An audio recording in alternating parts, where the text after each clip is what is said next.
Nice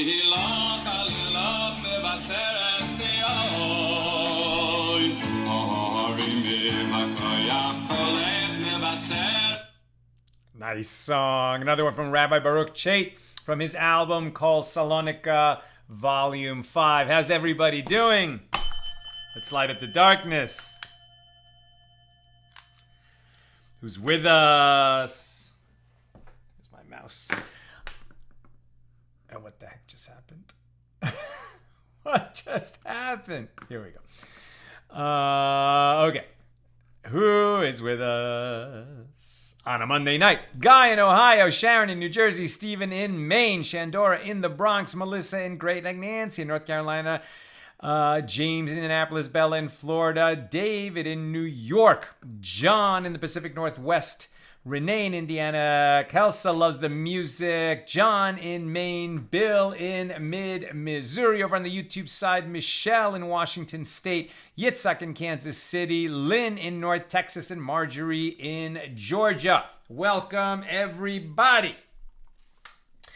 All right, today we are finishing chapter 13 here in Tractate 14 of the Talmud, Yevamos. These are the laws of Leverett marriage, yibum. We're finishing up by discussing the Gemaras, the commentary on MIshna number 8 here in chapter 13, and we'll open chapter 14. The MIshna that we left off discussing yesterday and that we continue today, MIshna number 8, it continues these question of complexities in marriage that are brought up when a deaf mute or a minor girl or boy enters into marriage, and that causes certain problems to the law of marriage. Was the person competent to enter into the marriage? Is it a marriage by Torah law or only by rabbinic decree? Usually these rabbinic decrees were actually meant to protect that person who might not be competent to enter the marriage, but they did so anyway. And so we want to protect that person as much as possible. If there was such a marriage, a man married to a minor girl or to a deaf-mute girl, and then he dies, leaving no children and a brother and a widow, and they have a Leverett obligation, a yibum obligation, and maybe there were two wives. If, for example, one wife was a minor and the other one was an adult, if the minor engaged in yibum with the brother, she has not exempted her co-wife, who is an adult, from her obligation to perform chaltizah. Normally, if there are two wives, the man dies, and one of the wives performs chaltizah, the alternative to yibum, then her co-wife is exempted. But if she was a minor and so her marriage was either a kind of partial marriage or an uncertain marriage, because it's by rabbinic decree rather than by Torah law, then that adult woman, who's the one who should have performed yibum or chaltizah for this reason, her Leverett obligation has not been broken, and we'd have to deal with that legal situation. Okay, so we picked this up at the top of page 112a. That's our daf today. Kuf Yud Beis, page 112. So the Gemara asks about the law that if a man... Okay, so the MIshna number 8, it mentioned three topics generally. What if a minor marries a minor, and what implications does that have? What happens if then this minor marries, it's a minor yavam. The brother is a minor, and he marries this woman who is the yevama, and then he is either incapable or unwilling to consummate. Like they get married, but they don't have sex, right? And the conjugal obligation of a husband toward his wife is an absolute requirement in marriage. And if he's not performing that, then she has a right to seek to get out of that marriage. How long does it go that they don't have sex? Under some conditions, it can be quite a bit of time. Under other conditions, after 30 days, it's presumed that there's a problem and she can seek to escape from that marriage.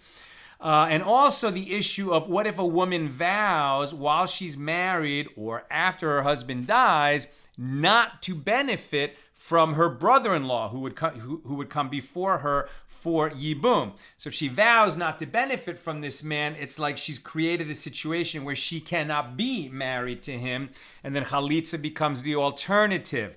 But there's certain escapes from that rule as well.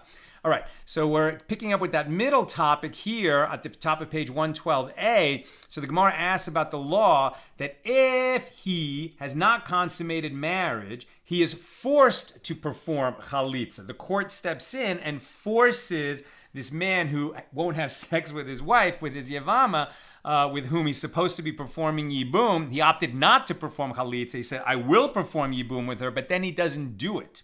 So now the court steps in and says, well, then you have to perform chalitza to free her to go marry some man who will fulfill his marital obligations to her once they marry. So before he is forced to perform chalitza, let us force him to consummate the Leverett marriage. If the problem is that he won't have sex with her, why are we forcing him to make chalitza with her? Why not force him to perform yibum? And Rav said the MIshna is referring to a case where her bill of divorce is already to be found in her hand. The yavam decided to marry her and then he changed his mind.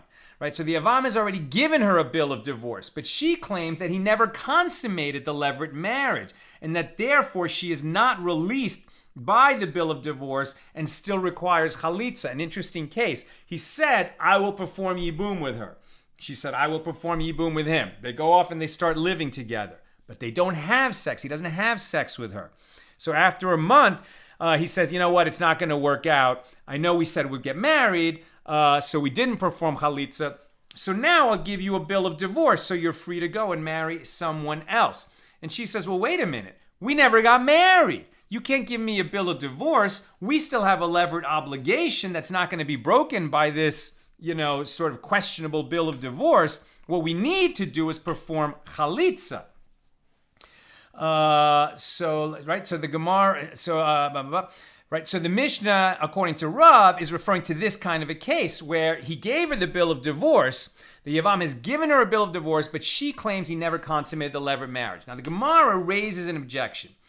I already made a blessing on this. So the Gemara raises an objection. If within 30 days the yevama said, I have not engaged in sexual intercourse with him, then whether he says I did engage in intercourse with her or whether he says I did not engage in intercourse with her, the court forces him to perform chalitza. We believe her over whatever statement he makes. If she made this claim after 30 days have passed, then the court asks him to perform chalitza as opposed to forces him to perform it.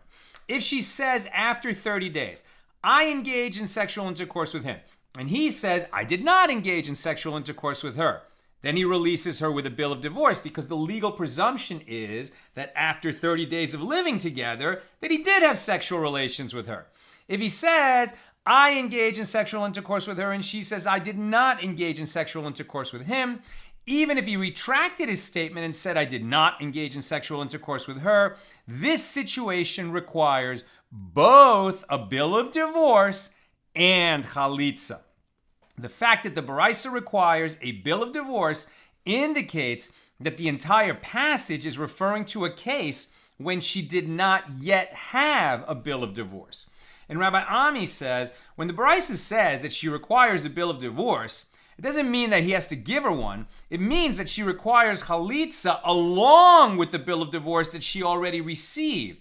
And Rav Ashi says there, where Rav explained the MIshna as referring to a case where she has already received the bill of divorce, it is referring to a bill of divorce that he gave her for his Leverett bond before he consummated the Leverett marriage. Upon its reception, it is prohibited to consummate the Leverett marriage. That is the effect of giving a woman a get when all you have is a Leverett obligation. You're not married, so the get should have no significance, but by rabbinic decree, if you give your yevama a bill of divorce before you perform chalitza with her, now you've taken yibum off the table, So you're going to have to perform chalitza, but the chalitza is still required before she is free to go marry some other man.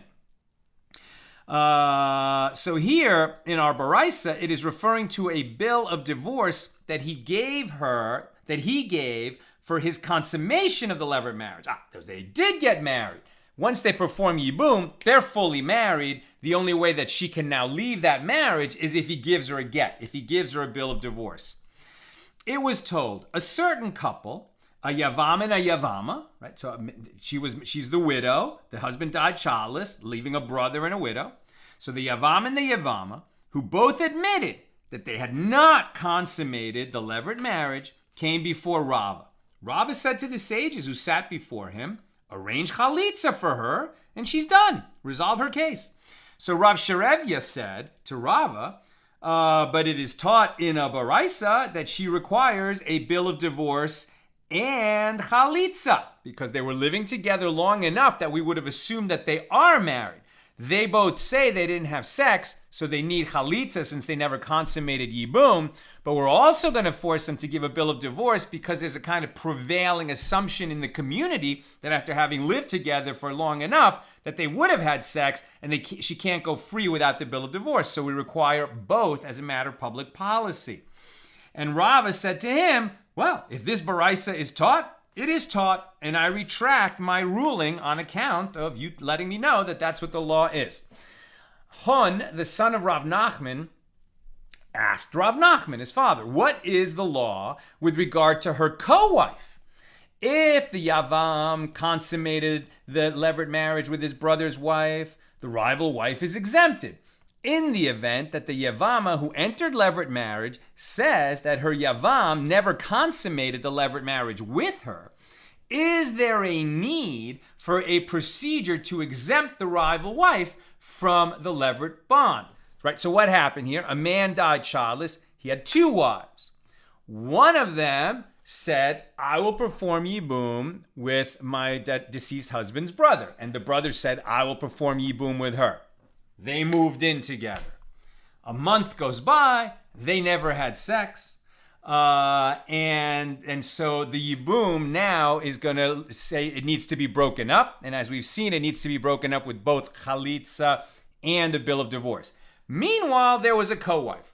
Because the first woman said, I will perform yibum with the brother, the co-wife was exempt, as we learned at the very beginning of this tractate. She's now free. She doesn't need chalitza. She doesn't need yibum. She could just go marry some other man. She's free to marry whoever she wants. Then it turns out that the yibum was never performed. There never was a yibum. Now they're going to perform chalitza. So do we say, though, that in the meantime, that since the yibum is no good and they haven't performed chalitza yet, that this co-wife who thought she was free is not free? And before she can go marry, so let's say, she and some man have fallen in love and they want to go get married, but she's not free if her Leverett obligation still stands. She thought she was free, but now it turns out the yibum is no good. Is she free or not? So Rav Nachman said to his son Hun, just because we force or sometimes ask the husband to perform chalitza in order to remove any uncertainty and release the wife, should her co-wife be forbidden to remarry? The presumption is that the yavam did consummate the Leverett marriage while he was living with his yevama for a month, but since she denies it, she causes herself to be forbidden to marry others until she receives chalitza. However, her statement is not relied upon to the extent that her co-wife would be forbidden. The co-wife doesn't have to worry about it. She relied on the fact that, her co-wife said, I'm going to go perform yibum. She went off to marry some other guy, left town. She doesn't have to worry about it. She's good. New subject. It is taught in the MIshna, if a woman vows during her husband's lifetime to derive no benefit from her yavam, so the court forces him to perform chalitza when they come up for yibum together. So we learned in a MIshna elsewhere in Tractate Nedarim, which is about vows. At first they said 3 categories of women are divorced from their husbands against their will, and even so, they receive payment of their marriage contract, meaning the husband is forced to give his wife a divorce, and even though he didn't choose to give her the divorce, he's still going to have to pay the amount specified in the ketubah, or the kasuba in a more Ashkenazic pronunciation. Now, let's just back up a second and understand. The Torah gives a husband the right to divorce his wife. The Torah does not give a woman a unilateral right to divorce her husband. Sounds terrifically unfair, very much a patriarchal system, and it can lead to severe abuse where the woman is trapped in a marriage that she would leave if she could, but only the husband has the right to give a divorce. That is for sure not the whole story. I'm going to ask Nina to put a link that's going to come up a few times. I'm going to please, Nina, put a link in the comments to this article from Chabad.org about the wife's right to demand a divorce even under traditional Talmudic and biblical law. I mean, even in ancient times, the sages arranged for women to have much more rights than we would suspect just from hearing about this husband's unilateral Torah-given right to demand a divorce that the woman does not have. In fact, if a husband abuses his wife, if a husband is doing any kinds of behaviors that we find reprehensible, if the husband won't have sex with the wife, there are many different conditions and situations where she can go to the Beis Din, she can go to the rabbinic court and say, my husband is not living up to his obligations as a husband and I want a divorce, and the rabbinic court will force the husband to give her that divorce. The ketubah itself was a rabbinic invention. It is not mentioned in the Torah anywhere, and it was created by the rabbis to protect the rights of women even in ancient times. Because the husband has the unilateral right to divorce the wife for any reason that he wants, the sages made it very difficult and a big hurdle to surmount in order to divorce his wife. And one of the main things of that is that if he divorces her, he owes her money. And it can be a substantial amount of money. So he's not going to be cavalier and just say, you know what, I woke up today, I'm sick of her, I'm going to get rid of her. No, a lot is going to be involved in divorcing his wife, and he's going to think twice or three times before he would pursue such a course of behavior. Now here what we're talking about is three situations where the husband is going to be forced to divorce his wife against his will, and he's still going to have to pay the ketubah. I mean, there are times when, if the woman acts in a certain way, that, like she cheats on him, for example, if she commits adultery, he's going to give her a divorce, and then he's not going to have to pay the ketubah because she betrayed him. But here are situations where even though he doesn't want to give the divorce, he has to give the divorce and he has to pay her marriage contract. So we learned in MIshna elsewhere. At first they said there were three categories of women who were divorced from their husbands against their will, against the husband's will, and even so they receive payment of their marriage contract. So they are a woman who says, I am defiled to you. So when a priest's wife tells her husband that she has been raped, he is obligated to divorce her as she is forbidden to him. This only applies to priests. It does not apply to everyone else. And that's because the Torah has this incredibly high standard for priests, because they're going to serve in the temple. They cannot be blemished and serve in the temple. They cannot marry a divorced woman. And even, God forbid, if their wife was raped, that's going to be grounds for ending the marriage. Whereas a regular Jewish couple, if the wife is raped, it's no fault of hers, and her husband doesn't have to divorce her, but a priest would. So if a woman says, I am defiled to you, when a priest's wife tells her husband that she was raped, he's obligated to divorce her because she becomes forbidden to him. Because it's forbidden for him to have relations with her, he has to divorce her so she's free to go to someone else. Since she became forbidden due to circumstances that are beyond her control, it's obviously not her fault, she is entitled to receive payment of her marriage contract. Likewise, a woman who says, heaven is between me and you. That is, there are no witnesses to the matter, but heaven will testify that this husband is incapable of having normal sexual relations with his wife. Since this is not her fault, she receives settlement of her marriage contract. And the same law applies if a woman vows, I am withdrawn from the Jews, meaning she vows not to engage in sexual relations with any Jewish man because conjugal relations are difficult for her. Why would a woman take such a vow? Because she has a physical condition where it really causes her pain, physical pain, to have sex, and she just doesn't want to have sex ever again. It's a trauma for her. And, we have treatments that are available in modern times when there's such a condition that were not available then.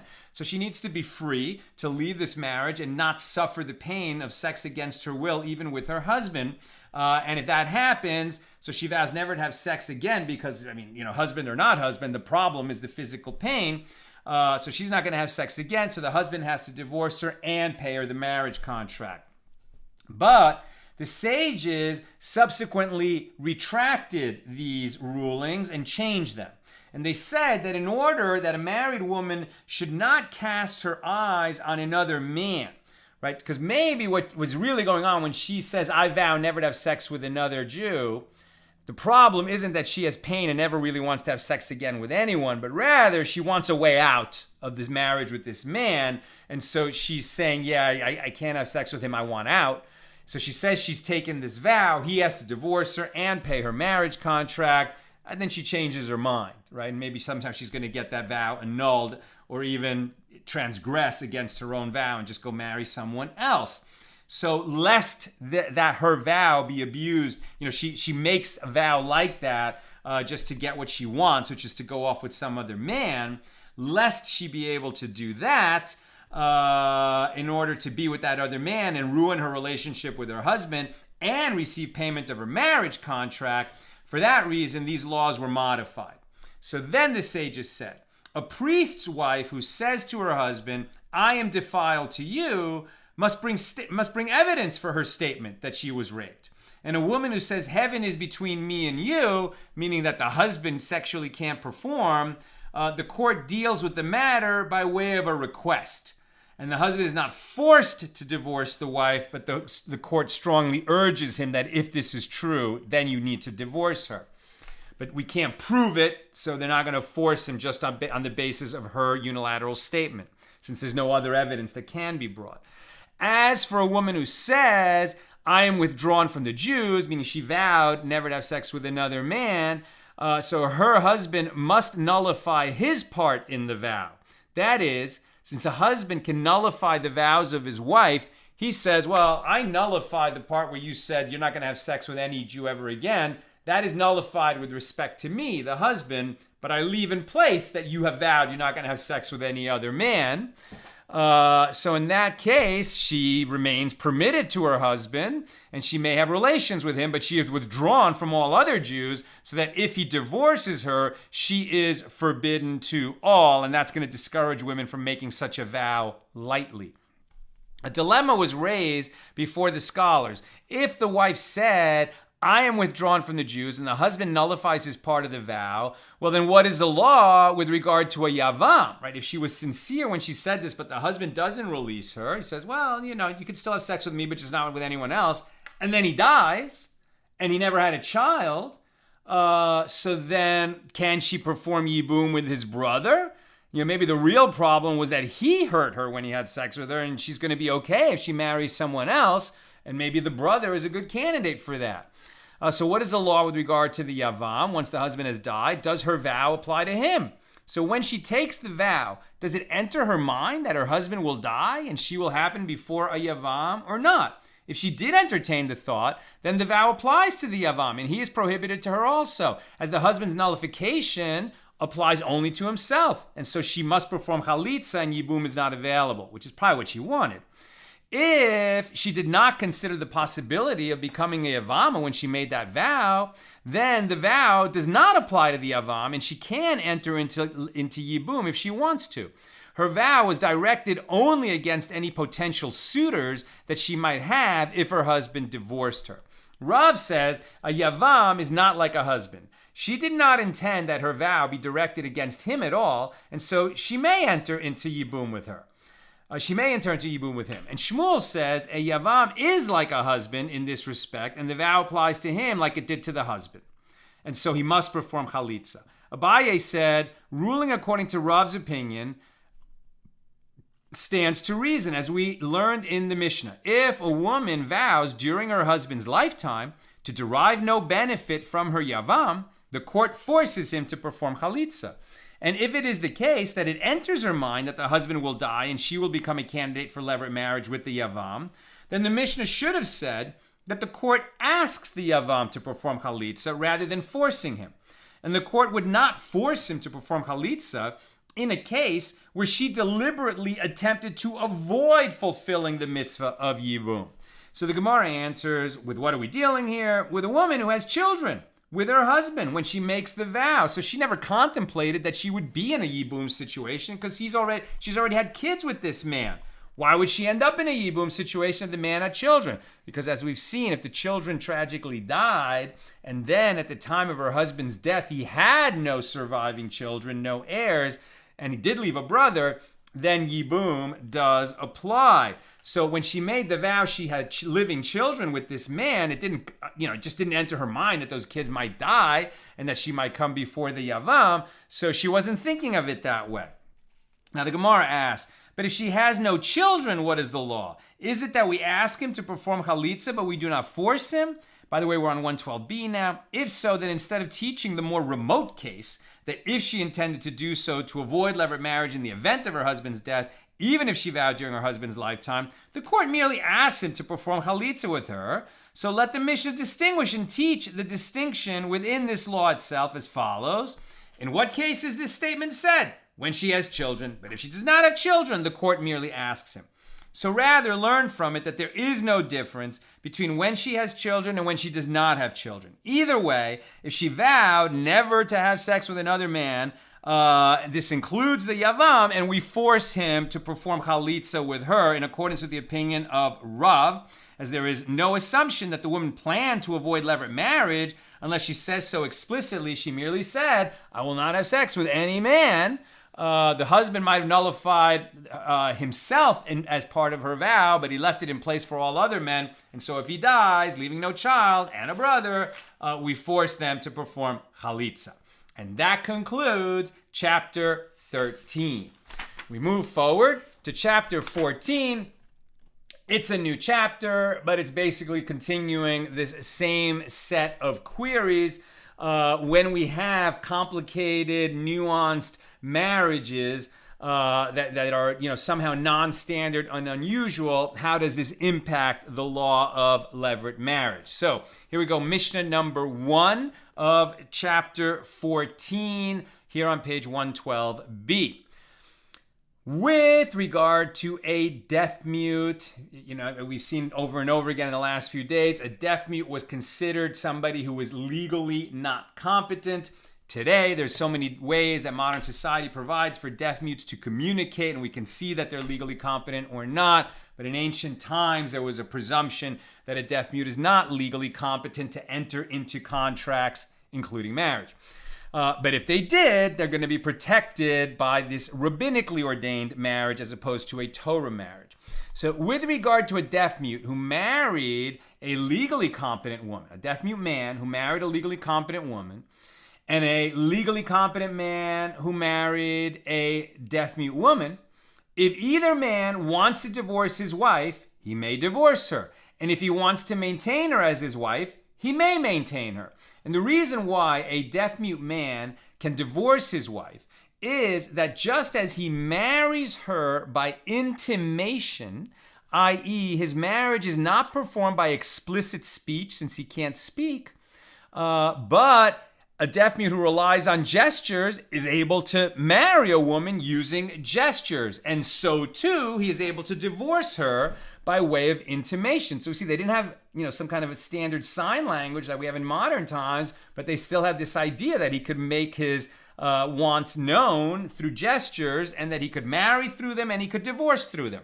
So likewise, in the case of a legally competent man who married a legally competent woman and she later became a deaf mute, if he wants to divorce her, he may divorce her, as a wife does not have to have the intellectual capacity to receive a bill of divorce. And if he wants to maintain her as his wife, he may maintain her.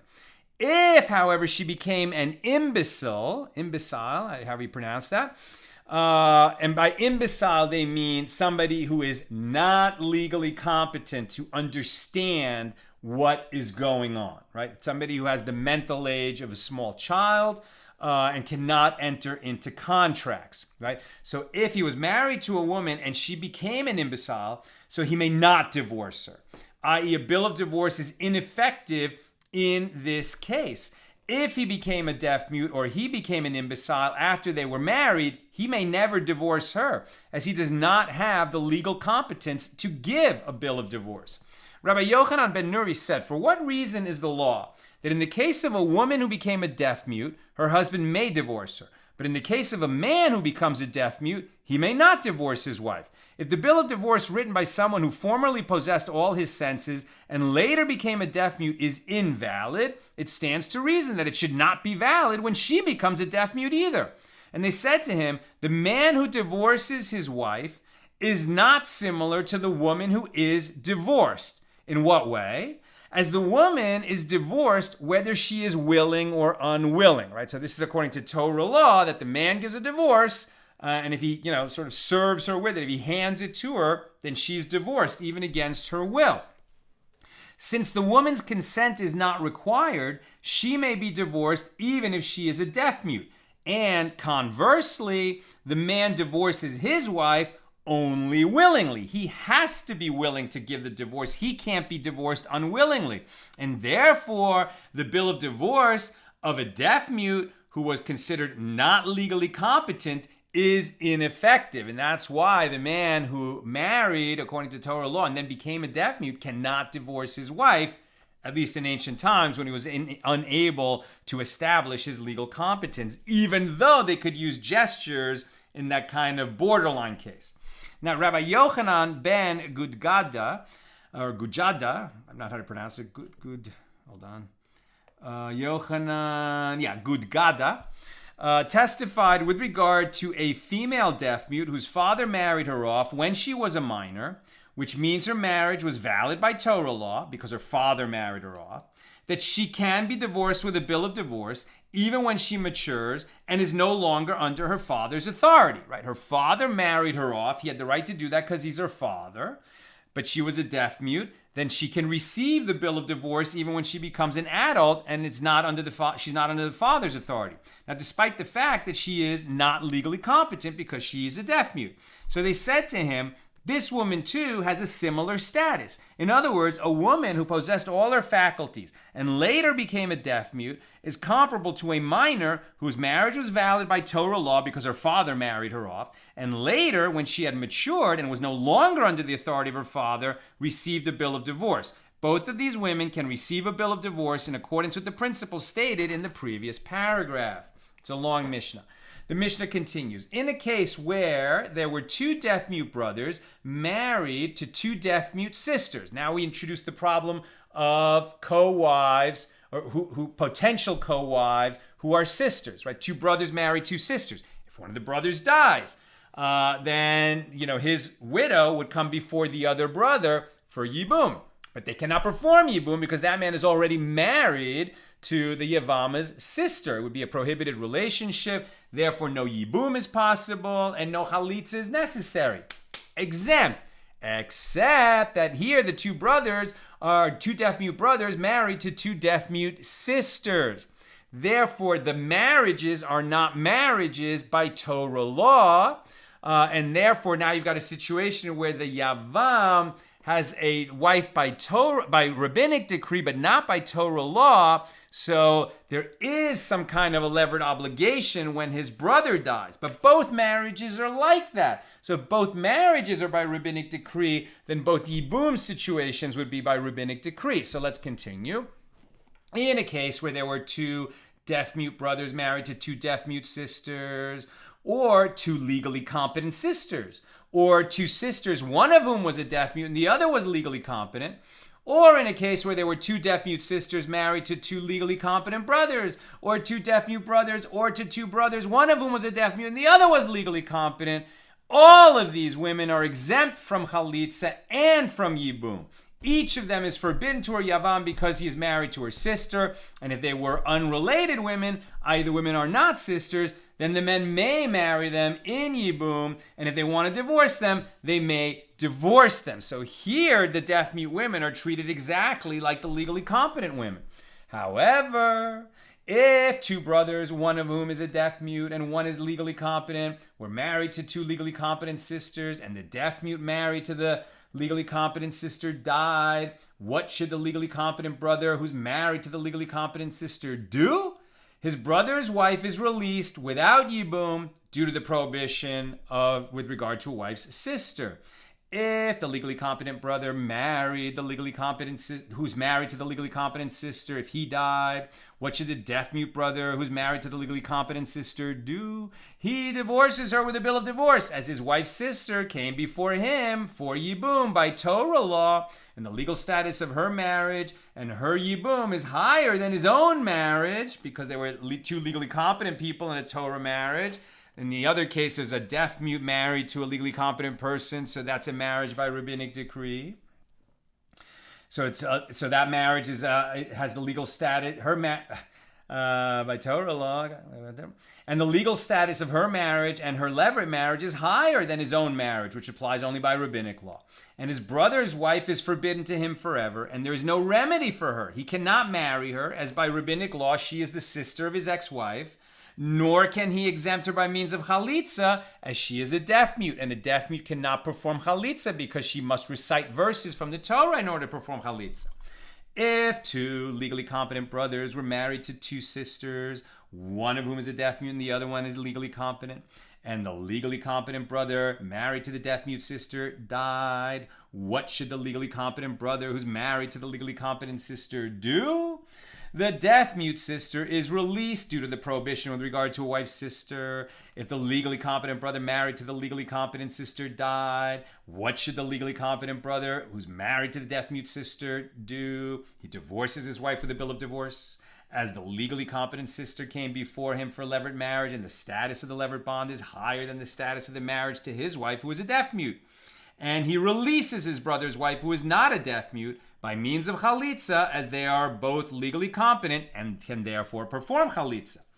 If two brothers, one of whom is a deaf-mute and the other one is halakhically competent, were married to two sisters, one of whom is a deaf-mute and the other is legally competent, and the deaf-mute brother married to the deaf-mute sister died, what should the legally competent brother who's married to the legally competent sister do? The deaf-mute woman is released due to the prohibition with regard to a wife's sister. I'm starting to sound like an auctioneer. Hopefully this is soothing. But try to follow the logic. If the legally competent brother who's married to the legally competent sister died, what should the deaf-mute brother who's married to the deaf-mute sister do? He divorces his wife with a bill of divorce, which is valid as their original which is as valid as their original marriage. And the brother's wife is forbidden to him forever. There is no remedy for her, as he may not consummate Leverett marriage with her because she is the sister of his ex-wife by rabbinic law, and he cannot perform chaltizah with her either because he is a deaf-mute. If two brothers, one of whom is a deaf-mute and the other one is legally competent, and they were married to two unrelated legally competent women, and the deaf-mute married to the legally competent woman died, what should the legally competent brother who's married to the legally competent woman do? He either performs chaltizah or enters into yibum with his yevama. If the legally competent brother who's married to the legally competent woman died, what should the deaf-mute brother who's married to the other legally competent woman do? He cannot perform chaltizah because he is a deaf-mute. Rather, he marries her, and he may never divorce her, as sexual intercourse between the yavam and his yevama creates a valid marriage that cannot be broken by a bill of divorce because he is a deaf-mute. If two halakhically competent brothers were married to two unrelated women, one of whom is legally competent and the other one is a deaf-mute, and the legally competent brother married to the deaf-mute died, what should the legally competent brother who's married to the legally competent woman do? The brother cannot perform chaltizah with her because she's a deaf-mute. Rather, he marries the deaf-mute, And then if he wishes to divorce her, he may divorce her with a bill of divorce. If the legally competent brother married to the legally competent sister died, what should the legally competent brother who's married to a deaf mute do? Either he performs chaltizah or he enters into yibum. And the final case, and then we'll be done with class for today and we'll take questions. This is the last case of the MIshna. Yeah, and that's where we're going to stop. If two brothers, one of whom is a deaf mute and the other one is legally competent, were married to two unrelated women, one of whom is a deaf mute and the other one is legally competent, and the deaf mute brother who was married to the deaf mute woman died, what should the legally competent brother who is married to the legally competent woman do? He may marry her if he desires the deaf mute woman, and if he wishes afterwards to divorce her, he may divorce her. If the legally competent brother who's married to the legally competent woman died, what should the deaf mute brother who is married to the deaf mute woman do? He marries his yevama and he may never divorce her, as he does not have the legal capacity to end a valid marriage. That concludes MIshna number 1 of chapter 14, and we'll pick it up tomorrow with the Gemara on that MIshna, which has some really interesting questions that we'll get to tomorrow in tomorrow's class. Okay, let's see if we have any questions on today's material.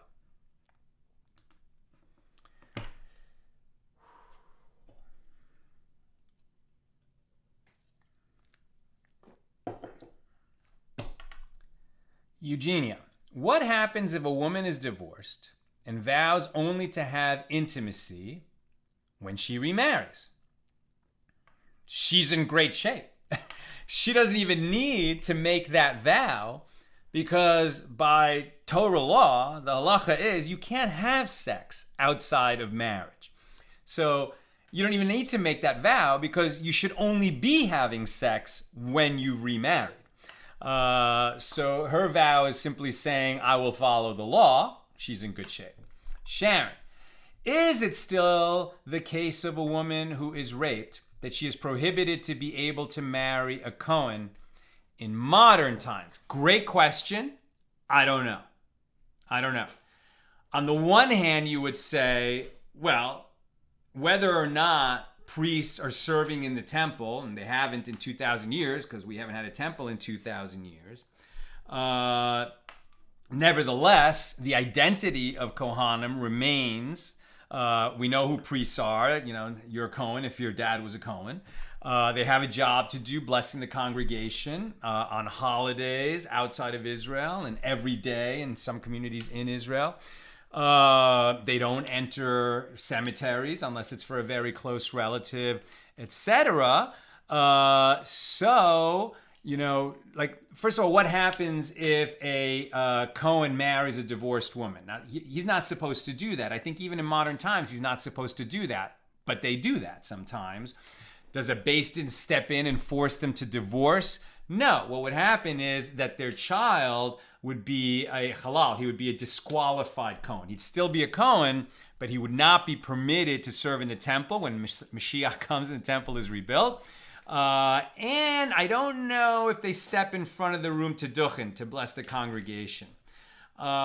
So, you know, I mean, is it halakhically permitted for a Cohen whose wife is raped for him to remain with her?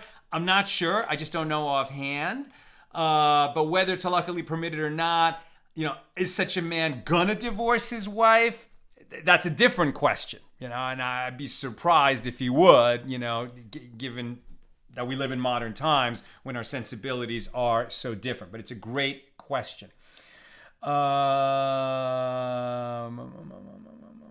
Okay, Yosef, does Orthodox Jewish law, as codified in the Shulchan Aruch and other halakhic works, have an influence in modern Israeli marital law?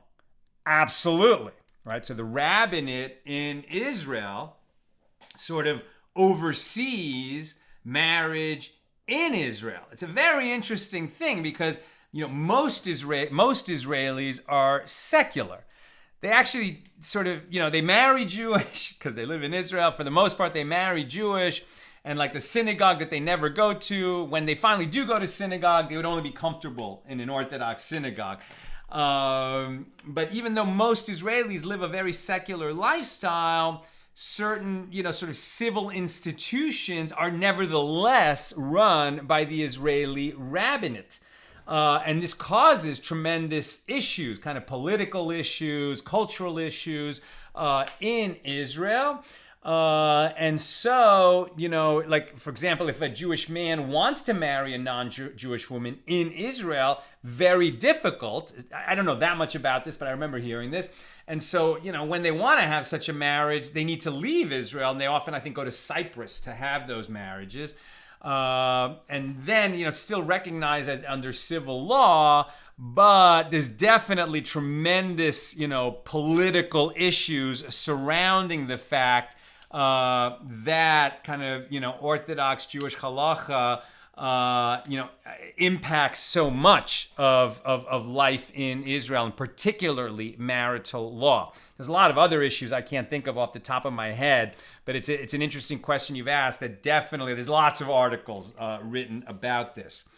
Another big issue that comes up is the case of the aguna, which we've talked about a little bit in this tractate. So this is the woman whose husband, went overseas and disappeared.